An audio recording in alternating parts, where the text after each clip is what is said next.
Hello, and a very warm welcome to Slow and Simple English. I'm Anna. And I'm David. It's always a pleasure to share this space with you, Anna, and with all of our wonderful listeners around the globe. Today, I want to take you somewhere very specific. Close your eyes for a moment if you can. Imagine It's Monday morning, not the harsh alarm clock shrieking kind of Monday, a soft Monday. The light outside your window is pale and quiet. You're walking into your workplace, or perhaps your classroom. You hang your bag on the back of your chair. You take a deep breath. And then, you walk to the small kitchen, the break room, the corner where the tea and coffee live. You need a warm cup to begin. You stand there, waiting for the kettle to boil, the gentle hum of the water heating, the clink of a spoon. And then, another person walks in. Your colleague, your classmate, someone you know, but perhaps not deeply. They smile, they pick up a mug, and they ask you, with genuine, simple curiosity, so, how was your weekend? There it is, the question. 4 small words. And for so many English learners, this moment, this perfectly ordinary, kind, human moment, can feel like standing on the edge of a stage, alone, under a single bright light. Because suddenly, you're not just listening and understanding. You're expected to perform, to reach into your mind, find the right words, arrange them in the correct order, add the proper past tense endings, and deliver them smoothly, naturally, without hesitation. All while the kettle continues to hum and the other person waits kindly, patiently. And so often what comes out is, it was good. It was good. A perfectly fine answer, a complete sentence. And yet, sometimes we walk away from that moment feeling a small, quiet disappointment. Not because the other person judged us, they didn't, but because we wanted to say more. We wanted to open that small door just a little wider, and we didn't, because we were afraid. So, today, David and I want to stay in this Monday morning tea room with you. We're not going to rush. The water can wait. The day can wait. We're going to stand here in this gentle liminal space and practice this one small conversation, slowly, simply, without pressure. We're going to give you the exact words you need, not 10 advanced phrases to sound like a native speaker, but simple, honest, ready sentences that you can keep in your pocket like a warm coin for the next time someone asks you about your weekend. And more than words, we're going to give you something else. Permission. Permission to have a quiet weekend and still have a story to tell. Permission to make mistakes and still be understood. Permission to be yourself, in English. So, let's begin at the very beginning. The moment your colleague asks, "How was your weekend?" What's the simplest, safest, most complete response? It's also the most common response among native speakers. Ready? It was good, thanks. How was yours? That's it? That's it. One sentence, you answered the question politely, it was good, thanks, and you immediately, gracefully returned it. How was yours? This is not a performance. This is a rhythm. Question, answer, question. Like a gentle game of catch. You don't need to carry the conversation alone. You throw the ball back. I love this because it takes all the pressure off. You don't need to think of something interesting to say. You just need to be kind and present. Exactly. And here's a secret. How was yours is also a powerful listening tool. While the other person answers, you have time to breathe, to relax, to remember what you did over the weekend. By the time they finish speaking, your own mind is calmer, clearer. So, our first ready sentence, our first little treasure for the podcast. It was good. Thanks, how was yours?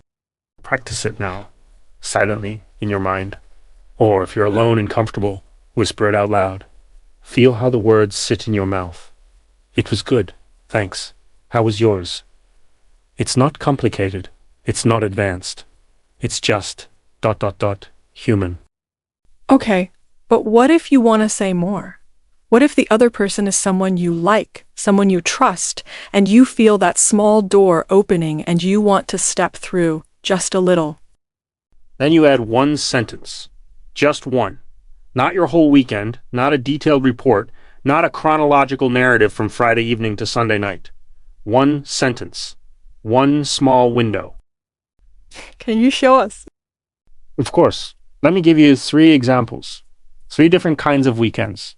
3 different single sentences. Scenario 1. The quiet weekend. It was good, thanks. How's yours? I didn't do much. Just stayed home and rested. I didn't do much. This is such an important phrase. Many learners feel that I didn't do much is an admission of failure, a boring answer. But it's not. It's an honest, relatable, completely acceptable description of a human experience. Most weekends, for most people, are not filled with adventures. They're filled with laundry, naps, coffee, and small tasks. That's life. And life is worth talking about. Yes. And notice the grammar. I didn't do much. Didn't plus base form of the verb. No complicated past tense conjugation. Simple, reliable, correct. Scenario 2. The social weekend. It was nice. Thanks. How was yours? I met up with an old friend on Saturday. I met up with another beautiful ready sentence. Meet up is different from just meet. Meet can sound formal, like a first introduction. Meet up is casual, friendly, for people you already know. I met up with my friend. Whole, complete, ready. And you don't need to say more. You don't need to describe where you went, what you ate, how long you talked. One detail is enough. The other person can ask follow-up questions if they're curious. Oh, that's nice. Where did you go? And then you have to offer everything at once. Scenario 3. The productive weekend. It was busy, but good. How's yours? I finally cleaned out my closet. I finally cleaned out my closet. This is such a specific human sentence. Finally carries so much meaning. It implies you've been meaning to do this for weeks, maybe months, and you did it. That's a real accomplishment. It's not a vacation in Bali, but it's your life, your small victory. Exactly. Your weekend doesn't need to be Instagram worthy to be worth mentioning. It just needs to be yours. I noticed something in all your examples. Before you describe what you did, you first describe how it felt. Yes, this is so important. Look at the openings. It was quiet. It was nice. It was busy, but good. So we're not just reporting activities, we're sharing a feeling tone. And there are so many simple, beautiful words for this.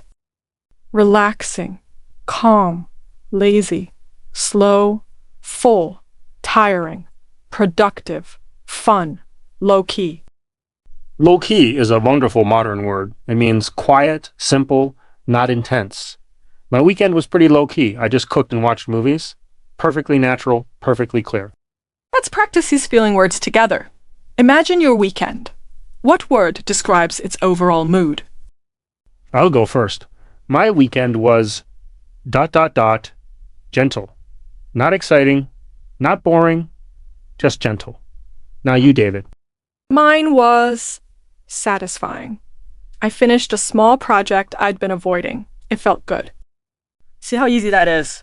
One word can carry so much meaning, and you don't need to worry about past tense or grammar rules. It's just an adjective. It was blank. Fill in the blank with your feeling. Okay, but what about those moments when your mind does go blank? When you know you did something over the weekend, but the word won't come? Or when you're not sure if you should use go or went or gone? This is where we need our life raft phrases. These are sentences that don't answer the question directly, but they keep you afloat in the conversation. They give you time to think while still sounding natural and fluent. Can you give us some? Of course. Here are 3 simple, powerful life raft phrases for the Monday morning tea room. Life raft number 1. Oh, let me think. Oh, let me think, This is so simple, and yet it changes everything. You're not panicking silently. You're communicating. I heard you. I'm engaged. I just need a moment. The other person will wait. They always do. Left raft number 2. What did I do? Let's see. This is even more casual, more conversational. What did I do? You're literally talking to yourself out loud. And that's perfectly normal. Native speakers do this all the time. Life raft number 3. Honestly, not much, but it was nice. I love this one. Honestly is a powerful little word. It signals authenticity. It makes the other person lean in slightly, feel more connected, and then you follow it with the truth, even if the truth is not much. That's not a failure. That's honesty.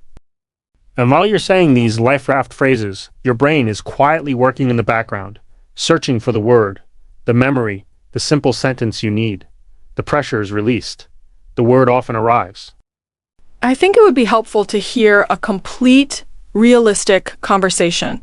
Not a perfect one, not one where every sentence is grammatically flawless, but a real one with small hesitations, simple vocabulary, and genuine human connection. Let's do that. David, you're my colleague. We're standing in the tea room. The kettle has just boiled. You ask me about my weekend. Morning, Anna. How was your weekend? Oh, it was good. Thanks. How was yours? It was pretty low-key. I finally watched that documentary everyone's been talking about. Oh, the one about the ocean? Yeah, that one. It was beautiful. A little sad, but beautiful. I haven't seen it yet. I should watch it. My weekend was ... Honestly, really quiet. I didn't do much. I just cooked a little, read, went for a walk on Sunday.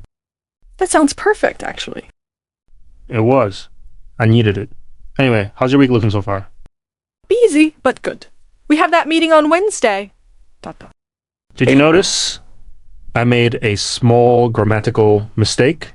I said, I didn't do much. I just cook a little, read, go for a walk, double quotes. But I meant past tense. I should have said cooked, read, pronounced read, went. I noticed, and I didn't care, because I understood you completely. The communication happened. The connection was made.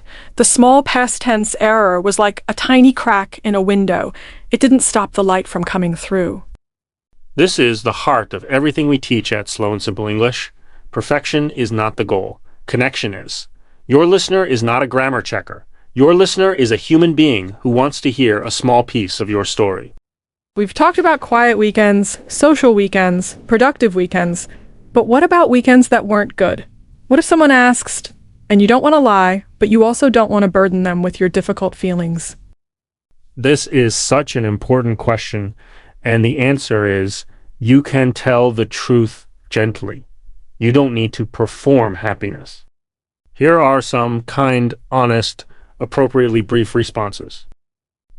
It was a bit tough, to be honest, but I'm okay. Not the best weekend, but that's life. How about you?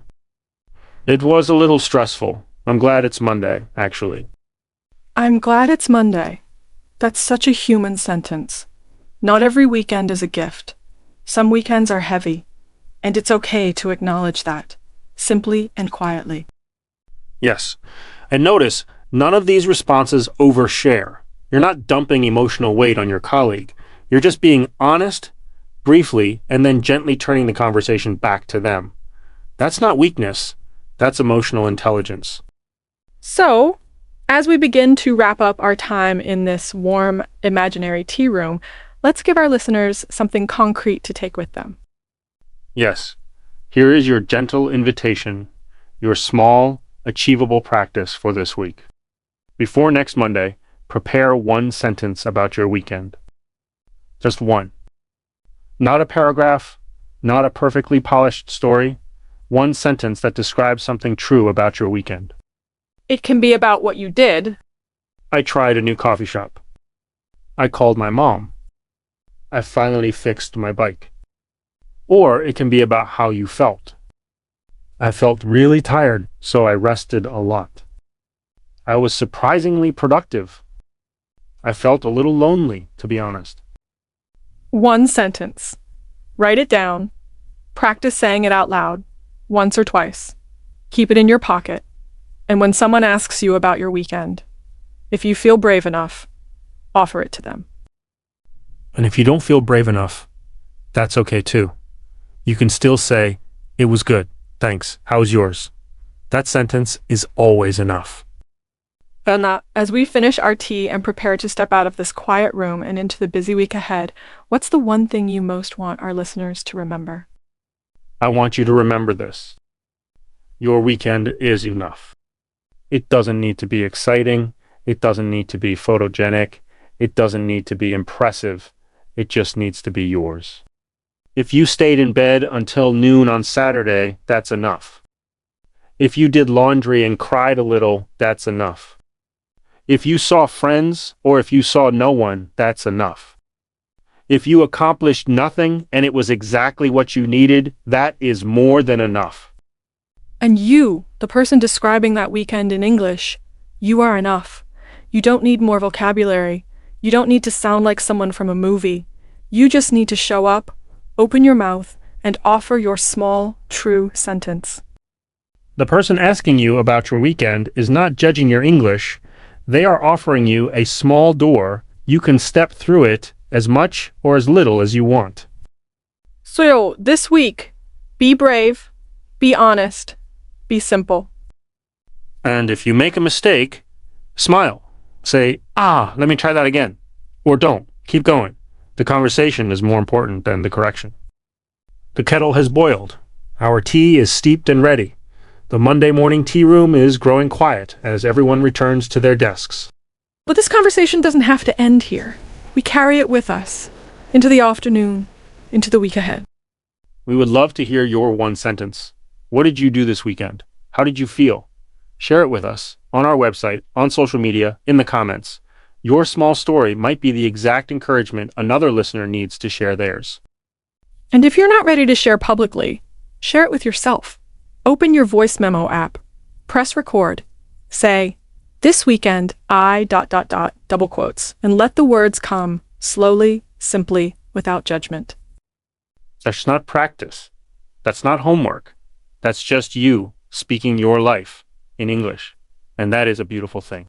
Thank you for spending this quiet Monday morning with us. Thank you for trusting us with your language journey.